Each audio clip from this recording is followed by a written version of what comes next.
കരുനാഗപ്പള്ളി നഗരസഭ 12ാം ഡിവിഷനിൽ സ്മാർട്ട് അംഗനവാടി ഉദ്ഘാടനം ചെയ്തു. മുൻ എംഎൽഎ ആർ രാമചന്ദ്രന്റെ ആസ്തി വികസന ഫണ്ട് വിനിയോഗിച്ചാണ് 37ാം നമ്പർ അംഗനവാടി ഹൈടെക് ആക്കിയത്. അംഗനവാടിക്ക് ഭൂമി സൗജന്യമായി നൽകിയ സുബൈദ വിവിയെ ആദരിച്ചു.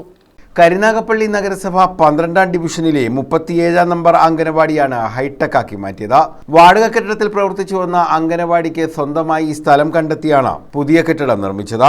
മുൻ എംഎൽഎ ആർ രാമചന്ദ്രന്റെ ആസ്തി വികസന ഫണ്ട് വിനിയോഗിച്ചായിരുന്നു നിർമ്മാണം.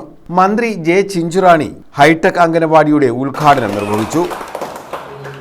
നാളെ സമൂഹത്തിൽ ആരായി ഇവർ മാറും എന്നുള്ളത് നമുക്കിപ്പോൾ പറയുവാൻ പറ്റില്ല. ഇന്നത്തെ കാലഘട്ടത്തിൽ കുഞ്ഞുങ്ങൾക്ക് എല്ലാവിധ പഠന സഹായങ്ങളും ചെയ്തു കൊടുക്കുന്ന ഒരു ഗവൺമെൻറ്റാണ് കേരളത്തിലുള്ളത്. അതുകൊണ്ടാണ് സ്ഥലമുള്ളവർക്ക് കെട്ടിടം ഉൾപ്പെടെ ചെയ്യുവാനുള്ള സംവിധാനം ഇന്ന് കേരളത്തിൽ കൊണ്ടുവന്നിരിക്കുന്നത്. ഞങ്ങളുടെയൊക്കെ അവിടെ ചിലയിടത്ത് 30 ലക്ഷം രൂപ, 75 ലക്ഷവും ചിലപ്പോൾ 1 കോടിയും ഒക്കെ കൊടുത്തുകൊണ്ടാണ് വലിയ ഹൈടെക് മാതൃകയിലുള്ള അംഗൻവാടികൾ ഇന്ന് കൊണ്ടുവരുന്നത്. ഇന്ന് നമുക്ക് ചെറിയ തുകയാണെങ്കിലും നല്ല ആകർഷകമായ നിലയിൽ കുഞ്ഞുങ്ങൾക്ക് ഇരുന്ന് പഠിക്കുവാനുള്ള നല്ല സൗകര്യങ്ങൾ ഉൾപ്പെടെ ഏർപ്പെടുത്തിക്കൊണ്ട് CR മഹേഷ് എംഎൽഎ അധ്യക്ഷത വഹിച്ചു. മുൻ എംഎൽഎ ശ്രീ ആർ രാമചന്ദ്രൻ അവർ അദ്ദേഹം ഈ അംഗനവാടിയുടെ ശോച്യാവസ്ഥ മനസ്സിലാക്കി അദ്ദേഹത്തിന്റെ കാലഘട്ടത്തിൽ അദ്ദേഹം അനുവദിച്ച ഫണ്ട് ഉപയോഗിച്ചുകൊണ്ടാണ് മനോഹരമായി ഈ അംഗനവാടി കെട്ടിടം പൂർത്തീകരിക്കുവാൻ സാധിച്ചത്.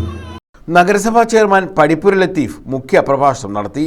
അംഗനവാടിക്ക് സൗജന്യമായി വസ്തു നൽകിയ അനിൽ നിവാസിൽ ബഷീറുദ്ദീന്റെ ഭാര്യ സുബൈദ ബീവിയെ സമ്മേളനത്തിൽ ആദരിച്ചു.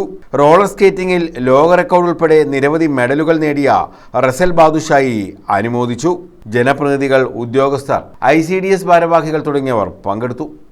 News bureau, Karunagappally.